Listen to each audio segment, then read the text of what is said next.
Hello friends, ಎಲ್ರಿಗೂ ನಮಸ್ಕಾರ. Friends, say no to options. ಇದೇನಪ್ಪ ಹೀಗೆ ಹೇಳ್ಬಿಟ್ರು ಅಂತ ನೋಡ್ತಾ ಇದ್ದೀರಾ?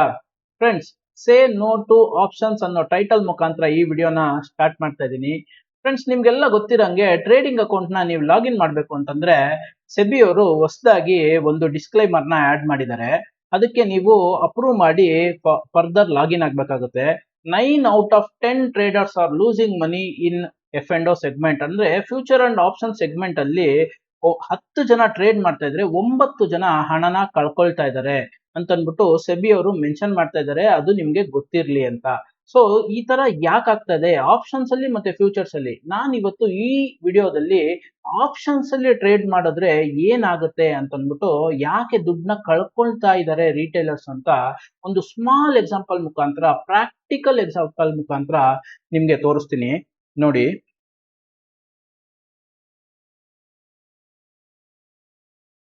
ಇದು ನನ್ನ ಟೆಲಿಗ್ರಾಮ್ ಚಾನಲ್. ನಾನು ನವೆಂಬರ್ 17ನೇ ತಾರೀಕು ಶಾರ್ಟ್ ಟರ್ಮ್ ಬುಲ್ಲಿಶ್ ವ್ಯೂ 10 ರಿಂದ 15 ದಿವಸಕ್ಕೆ Escorts at 3240, stop loss below 3120 ಅಂತ ಮೆನ್ಷನ್ ಮಾಡಿದ್ದೆ.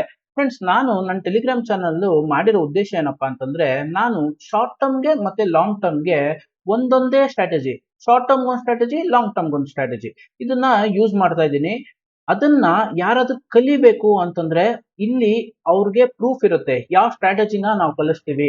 ಅಂದ್ರೆ ಇದು ಒಂದೇ ಸ್ಟ್ರಾಟಜಿ, ನೀವು ನೂರಾರು ಸ್ಟ್ರಾಟಜಿ ಕಲಿತ್ರೆ ಮಾರ್ಕೆಟ್ ಅಲ್ಲಿ ಯಾವ ಟೈಮ್ ಅಲ್ಲಿ ಯಾವ ಸ್ಟ್ರಾಟಜಿನ ಇಂಪ್ಲಿಮೆಂಟ್ ಮಾಡ್ಬೇಕು ಅಂತ ನಿಮ್ಗೆ ಗೊತ್ತಾಗಲ್ಲ. ನೂರಾರು ಸ್ಟ್ರಾಟಜಿ ನಾನು ಕಲ್ತೀನಿ, ಆದ್ರೆ ಒಂದೇ ಪರ್ಟಿಕ್ಯುಲರ್ ಸ್ಟ್ರಾಟಜಿ ಇಂಪ್ಲಿಮೆಂಟ್ ಮಾಡಿ ಯಾವ ತರ ಪ್ರಾಫಿಟ್ ಮಾಡ್ಬೋದು, ಈ ನನ್ನ ಟೆಲಿಗ್ರಾಮ್ ಚಾನಲ್ ಫಾಲೋ ಮಾಡ್ತಾ ಇರೋರಿಗೆ ಆ ಸ್ಟ್ರಾಟಜಿ ನಾನು ಕಲಿಬೇಕು ಅಂದ್ರೆ, ಆ ಮೆಸೇಜಸ್ ನ ನೋಡಿ ಹೌದು ಓಕೆ ಈ ಸ್ಟ್ರಾಟಜಿ ವರ್ಕ್ ಆಗ್ತಾ ಇದೆ ಅಂತ ಅನ್ಸಿ ಕಲಿಬೇಕು ಅಂತ ಅನ್ಸಿದ್ರೆ ಅವರು ನಮ್ಮ ಆಫ್ಲೈನ್ ಕ್ಲಾಸಸ್ಗೆ ಅಟೆಂಡ್ ಆಗಿ ಅದನ್ನ ಕಲಿಬಹುದು. ಹಾಗಾಗ್ಬಿಟ್ಟು ನಾನು ಟೆಲಿಗ್ರಾಮ್ ಚಾನಲ್ಗೆ ಜಾಯಿನ್ ಆಗಿ ಅಂತ ತುಂಬಾ ಜನಕ್ಕೆ ಹೇಳ್ತಾ ಇದ್ದೀನಿ. ಸೊ ನೋಡಿ, ಈ ಮೆಸೇಜ್ ಏನು, short term bullish view 10 to 15 days, Escorts at 3240, stop loss below 3120. ಇವತ್ತು ಎಸ್ಕಾರ್ಟ್ಸ್ ಏನಾಗಿದೆ, ನವೆಂಬರ್ 17ನೇ ತಾರೀಕಿಂದ ಇವತ್ತರೆಗೂ ಏನಾಗಿದೆ ಅಂತ ನಾನು ನಿಮ್ಗೆ ತೋರಿಸ್ತೀನಿ. ನೋಡಿ, ಇಲ್ಲಿ ಲೆಫ್ಟ್ ಹ್ಯಾಂಡ್ ಸೈಡ್ ಇರೋದು options chart, right hand side ಇರೋದು cash market normal chart. For example, left hand side ಇರೋದನ್ನ ಟ್ರೇಡರ್ ಎ ಅಂತ ತಗೋಣ, ರೈಟ್ ಹ್ಯಾಂಡ್ ಸೈಡ್ ಇರೋದು ಟ್ರೇಡರ್ ಬಿ ಅಂತ ತಗೋಣ. ಸೊ ಲೆಫ್ಟ್ ಹ್ಯಾಂಡ್ ಸೈಡ್ ಅಲ್ಲಿ ನಾನು ಮೆಸೇಜ್ ಪೋಸ್ಟ್ ಮಾಡಿದ ತಕ್ಷಣ ಟ್ರೇಡರ್ ಎ ಏನ್ ಮಾಡ್ತಾರೆ, 44 rupees ಇದೆ, ಈ ಲೈನ್ ಇದೆಯಲ್ಲ 44 rupees, ಇಲ್ಲಿ ಬೈ ಮಾಡ್ತಾರೆ. ಇದರ ಲಾಟ್ ಸೈಜ್ ಏನು, ಸೊ 44 into 275 ಅಂದ್ರೆ 12,100 ರೂಪಾಯಿ. ಸೊ 12,000 ರೂಪಾಯಿ 100 ಇವ್ರು ಲೆಕ್ಕ ಹಾಕಿ ಏನ್ ಮಾಡ್ತಾರೆ, ನನ್ನ ಎಂಟ್ರಿ ಪ್ರೈಸ್ ಏನು 3240 ಮೈನಸ್ ಸ್ಟಾಪ್ ಲಾಸ್ ಏನು 3120, ಸ್ಟಾಪ್ ಲಾಸ್ 120 ರೂಪಾಯಿ ಸ್ಟಾಪ್ ಲಾಸ್. ಇವ್ರು ಏನ್ ಲೆಕ್ಕ ಹಾಕ್ತಾರೆ ಅಂದ್ರೆ 120, ನಾನು 100 ಶೇರ್ ತಗೊಂಡ್ರೆ ಇಂಟು 100, 12,000 ರೂಪಾಯಿ ರಿಸ್ಕ್ ಅಲ್ಲಿ ಇರ್ತೀನಿ. ಸೊ ಹಾಗಾಗ್ಬಿಟ್ಟು ಟ್ರೇಡರ್ ಎ ಏನ್ ಲೆಕ್ಕ ಹಾಕ್ತಾರೆ, 12,000 ರೂಪಾಯಿ ಕ್ಯಾಶ್ ಮಾರ್ಕೆಟ್ ಅಲ್ಲಿ ತಗೊಂಡ್ರು ರಿಸ್ಕ್, ಆಪ್ಷನ್ಸ್ ಅಲ್ಲಿ ನಾನು 3300 ಕಾಲ್ ಆಪ್ಷನ್ಸ್ ತಗೊಂಡ್ರೆ 44 into 275 ಅಂದ್ರೆ 12,100 ರೂಪಾಯಿ ಆಗುತ್ತೆ. ಸೊ ಈ ಕಾಲ್ ಆಪ್ಷನ್ 0 ಆಗ್ಬಿಟ್ರು ನನಗೆ 12,100 ರೂಪಾಯಿ ಲಾಸ್ ಆಗುತ್ತೆ ಇಲ್ಲಿ. ಹಾಗಾಗ್ಬಿಟ್ಟು ನಾನು ಆಪ್ಷನ್ಸ್ ನ ಬೈ ಮಾಡ್ತೀನಿ ಅಂತ ಟ್ರೇಡರ್ ಎ ಆಪ್ಷನ್ಸ್ ನ ಬೈ ಮಾಡ್ತಾರೆ. ಇಲ್ಲಿ 3,300 ಕಾಲ್ ಆಪ್ಷನ್ 44 ರೂಪಾಯಿಗೆ ಬೈ ಮಾಡ್ತಾರೆ. ಟ್ರೇಡರ್ ಬಿ ಏನ್ ಮಾಡ್ತಾರೆ, ನನಗೆ ಆಪ್ಷನ್ಸ್ ಬೇಡ, ನಾನು ಕ್ಯಾಶ್ ಮಾರ್ಕೆಟ್ ಅಲ್ಲೇ 100 ಶೇರ್ ನ ಬೈ ಮಾಡ್ತೀನಿ ಅಂತ 100 ಶೇರು ಬೈ ಮಾಡ್ತಾರೆ. ಟ್ರೇಡರ್ ಎ ಈಗ ನೋಡಿ, ಈಗ 15 ರೂಪಾಯಿ 85 ಪೈಸೆ ಇದೆ. ಅಂದ್ರೆ 44 ರೂಪಾಯಿ ಬೈ ಮಾಡಿರೋದು ಮೈನಸ್ 15 ರೂಪಾಯಿ ಇದೆ, ಅಂದ್ರೆ ಆಲ್ಮೋಸ್ಟ್ 29 ರೂಪಾಯಿ ಲಾಸ್ ಅಲ್ಲಿ ಇದ್ದಾರೆ. 29 into 275 ಅಂದ್ರೆ ಆಲ್ಮೋಸ್ಟ್ 7,975, 8,000 ರೂಪಾಯಿ ಲಾಸ್ ಅಂತ ಇಟ್ಕೋಣ. 12,000 ರೂಪಾಯಿ ಅವ್ರ ಇನ್ವೆಸ್ಟ್ಮೆಂಟ್ ಮೈನಸ್ 8,000, ಅವ್ರಿಗೆ ಉಳ್ಕೊಂಡಿರೋ ಅಮೌಂಟು 4,000. ಈಗ ಅವರು ಸ್ಕ್ವೇರ್ ಆಫ್ ಮಾಡಿದ್ರೆ ಅದೇ ಟ್ರೇಡರ್ ಬಿ ನೋಡಿ 3,240 ಇದೆ, ಈಗಲೂ 3,240 ಇದೆ. 5 ದಿನ ಆದ್ಮೇಲೆ ಟ್ರೇಡರ್ ಎಗೆ ಸುಮ್ಮನೆ 8,000 ರೂಪಾಯಿ ಆಪ್ಷನ್ಸ್ ಅಲ್ಲಿ ಟ್ರೇಡ್ ಮಾಡಿರೋದಕ್ಕೆ ಲಾಸು. ಅದೇ ಟ್ರೇಡರ್ ಬಿಗೆ ಏನೂ ಲಾಸ್ ಇಲ್ಲ, ಅವ್ರು ಸ್ಟಿಲ್ ಆರಾಮಾಗಿ ಹೋಲ್ಡ್ ಮಾಡಿ ಇಟ್ಕೊಂಡಿದ್ದಾರೆ.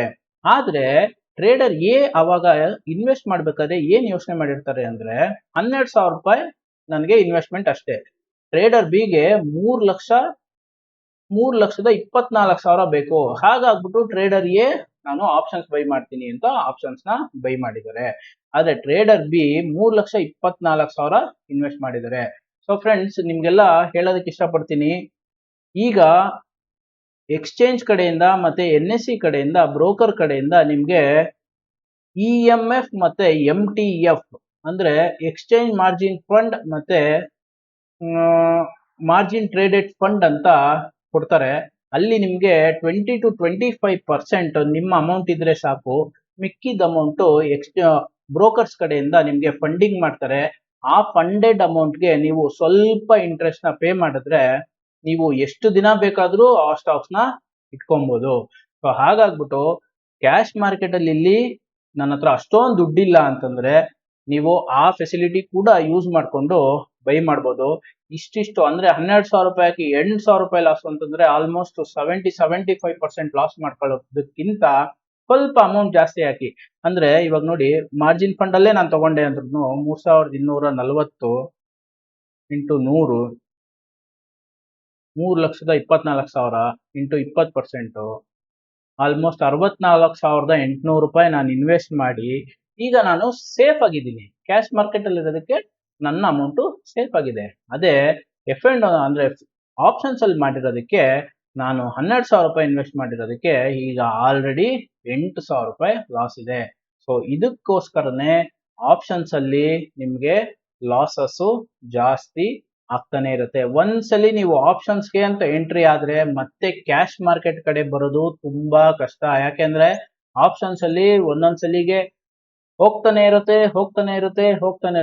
ಇಲ್ಲಿ ಕಳ್ದಿದ್ದು ಇಲ್ಲೇ ದುಡಿಯೋಣ ಅಂತ ನೀವು ಟ್ರೈ ಮಾಡ್ತಾನೆ ಇರ್ತೀರಾ, ಅದು ಪಾಸಿಬಲ್ ಆಗೋದೇ ಇಲ್ಲ.